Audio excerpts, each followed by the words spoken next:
Students, I'm going to discuss with you learning and teaching, B.Ed first year, paper 3 and unit number 2. In my previous video, I had discussed with you classical conditioning. आइए जल्दी से हम रिकैपिटुलेट करते हैं कि होता क्या है, क्लासिकल कंडीशनिंग क्या होता है। किसी कंडीशन को में किसी को डालना। जैसे मैंने थोड़े से एग्जांपल्स आपके साथ डिस्कस किए थे कि पहले बिजली चमकती है, फिर थंडरिंग होती है, पहले लाइटनिंग फिर थंडरिंग। कोई बहुत बड़ा गाड़ी जा रही है तो वो अगर फायर इंजन है तो एकदम बेल बजाता हुआ जाएगा, you will come to know कि ये कहीं पर आग लग गई है, समथिंग लाइक दैट। और पावलोव ने जो एक्सपेरिमेंट किया था एक डॉग के ऊपर, उसके स्लाइवा का उन्होंने स्टडी की थी कि जब उसे किसी कंडीशन में डाला जा रहा है तब भी स्लाइवा आ रहा है, आर्टिफिशियल बिहेवियर यानी कि बेल का बजाना, और जब उसे खाना प्रोवाइड किया जा रहा है तब भी स्लाइवा आ जाता था। आप ये देखिए, जब हम किसी को इस तरह से किसी कंडीशन में बांध देते हैं और उसकी बहुत बार रिकैपिटुलेट करते हैं तो वो चीज़ वो अच्छी तरह से समझ जाता है, अंडरस्टैंड कर जाता है। वही हम अपनी कक्षाओं में बच्चों के ऊपर दोहराते हैं हम टीचर्स। आइए आज हम डिस्कस करते हैं educational implications of classical conditioning. इस थ्योरी के क्या एजुकेशनल इम्प्लीकेशंस है? सबसे पहले है हेल्पफुल फॉर लर्निंग लैंग्वेज, भाषा सीखने में सहायक। ये किस तरह से सहायक हो सकती है? अगर एक अध्यापक जो है वो, आप ये देखिए, पंजाब प्रांत में पढ़ा रहा है और वहां पर मदर टंग पंजाबी में पढ़ा रहा है, लेकिन उस अध्यापक को अंग्रेजी पढ़ानी है, तो अध्यापक क्या करेंगे? रेपिटेशन, बहुत बार उस पाठ की दोहराई करेंगे या चित्र की हेल्प से, फोटोज की हेल्प से बच्चों को समझाएंगे। They are in second third class, उसको फोटोज की हेल्प से समझाएंगे जिससे बच्चा दूसरी लैंग्वेज को अच्छी तरह से समझ जाए। यानी कि उसको बहुत ज़्यादा वहाँ पर अध्यापक को इस चीज़ के रेपिटेशन करनी पड़ेगी, हेल्पफुल फॉर लर्निंग लैंग्वेज, दूसरी भाषा को सिखाने के लिए। Then theory of reward and punishment, यहाँ पर इसका अर्थ है दंड एवं पुरस्कार का सिद्धांत। आप भी जानते हैं, जब किसी को पुरस्कार मिलता है, गिफ्ट मिलता है, रिवॉर्ड मिलता है, वो बच्चा कितना खुश हो जाता है कक्षा में। और अध्यापक के लिए बहुत ज़रूरी है कि इस तरह की एक्टिविटी बच्चों में करवाए। और कुछ नहीं, मैं ये नहीं कहूँगी बेटा कि आप उसे चॉकलेट्स दीजिए, कुछ दीजिए, no, just say give a big hand for that student, particular student, उसको वो बहुत बड़ा रिवॉर्ड है। अगर हम किसी बच्चे को पनिश भी करना चाहते हैं तो not in front of whole class, यानी कि कोई ऐसी पनिशमेंट जो बहुत इंसल्टिंग हो, ऐसा नहीं करना चाहिए। अगर हम पनिशमेंट देना चाहते हैं, इतना बहुत है बेटा, अपनी सीट पर खड़े हो जाओ, तब भी देखिए वो बच्चा बहुत ज़्यादा ह्यूमिलेट फील करता है और उसकी इंसल्ट होती है, लेकिन ये भी हमने नहीं करना है। ज़्यादातर हम रिवॉर्ड की थ्योरी को अपनाएंगे, उससे बच्चे में बहुत ज़्यादा मोटिवेशन मिलता है उस काम को करने के लिए। Then third is positive behaviour and values, घनात्मक व्यवहार एवं मूल्य। घनात्मक व्यवहार कब आता है इंसान में? जब उसका एनवायरनमेंट ऐसा होता है, उसे पॉजिटिव की तरफ लेकर जाता है, अच्छी तरफ लेकर जाता है, पॉजिटिव थिंकिंग। वो कब होगा? जब हमारा एनवायरनमेंट ऐसा होगा, हमारी जो वैल्यूज हैं वो अच्छी होंगी। अब एक अध्यापक के ऊपर देखिए बेटा, जिनके ऊपर बहुत ज़्यादा बर्डन है क्लासेस का, 5th से लेकर 10th क्लास तक उन्होंने सपोज हिंदी पढ़ानी है, बच्चों की कॉपीज को भी चेक करना है, रिटर्न करना है, टेस्ट लेना है, ऑब्जर्वेशन टेस्ट लेना है, यूनिट टेस्ट लेना है। आप देखिए उस टीचर का बिहेवियर कैसा होगा, यानी कि वो मैम बहुत ज़्यादा, उनका बिहेवियर जो होगा वो थकाने वाला होगा, या it may be sometimes negative भी हो सकता है, नो, लेकिन ऐसा नहीं करना है। टीचर को वहाँ पर बहुत ज़्यादा पेशेंस अपने में रखनी है और पॉजिटिव बिहेवियर को लेकर चलना है, तभी वो मैम बच्चों में भी वैल्यूज, अच्छे नैतिक गुण पैदा कर पाएंगी। तो यहाँ पर इस चीज़ का एक अध्यापक को ध्यान रखना है। Then elimination of negative attitudes and habits, जो बुरी आदतें हैं, नकारात्मक अभिवृत्तियां एवं बुरी आदतों को दूर करना। अब एक अध्यापक कैसे ये कर सकता है बेटा? किस तरह से हम किसी की बुरी आदत या उसकी थिंकिंग को दूर कर सकते हैं? सपोज हमारी क्लास में किसी बच्चे ने दूसरे बच्चे की कॉपी को चुरा लिया।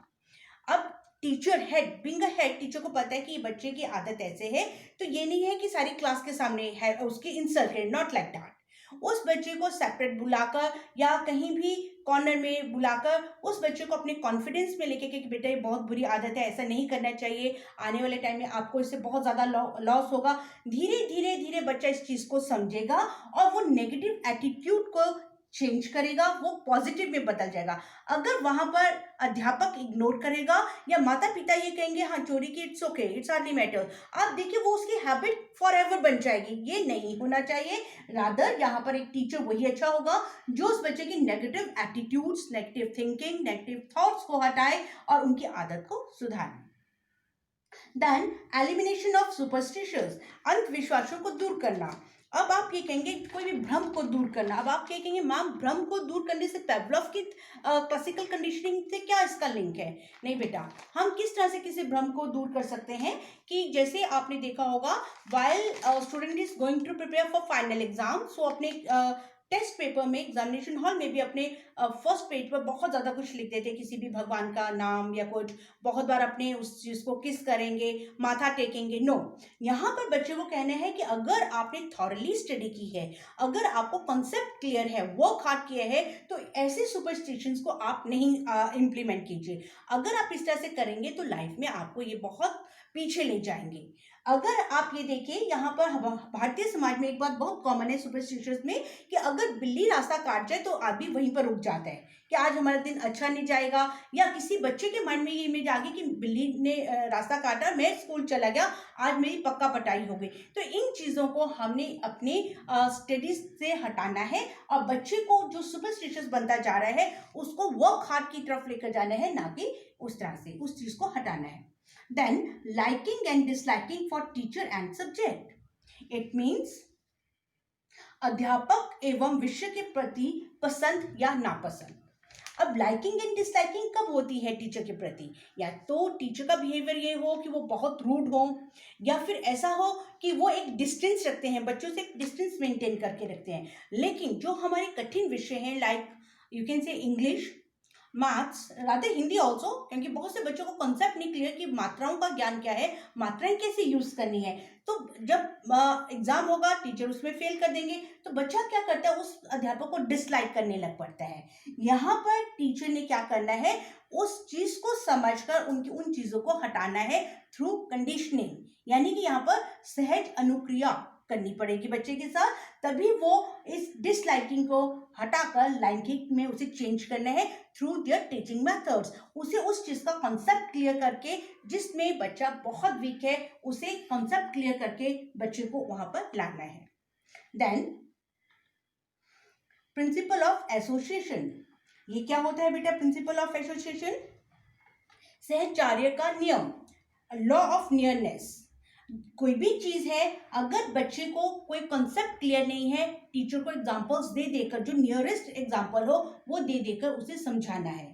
सपोज बच्चे का प्रोनाउंसिएशन ठीक नहीं है तो आप क्या करेंगे, उसे लैंग्वेज लैब में ले जाएंगे, लैंग्वेज लैब में ले जाकर उसका प्रोनाउंसिएशन ठीक करेंगे, उसका बोलना उच्चारण ठीक करवाएंगे, चाहे अंग्रेजी हो चाहे हिंदी हो। अगर आपके पास वहां लैब नहीं है तो कक्षा में ही सब बच्चों को बताएंगे कि साउंड्स कैसे निकलती हैं, तो बच्चा उस चीज को समझेगा और लॉ ऑफ नियरनेस का वो पूरा इसका लाभ उठाएगा। तो प्रिंसिपल ऑफ एसोसिएशन का अर्थ हुआ नियर बाय जो है उसकी हेल्प से टीचर उस चीज को ठीक करे।